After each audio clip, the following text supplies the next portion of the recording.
Loan. This is another one. You go and get a loan, a line of credit. You get it. So it's kind of like, think about the wrap we did earlier. You get a loan, XYZ amount for so much interest rate. So let's say you get a loan for $100,000 and you're paying the bank 3% interest rate, right? You turn around with that 100,000, don't go to the Bahamas with it. Invest it in a deal. Now, you are not giving them no 3% interest rate that you're getting.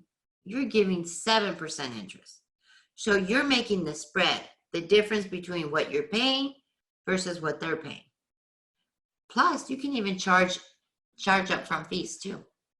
So it's a really, really good way.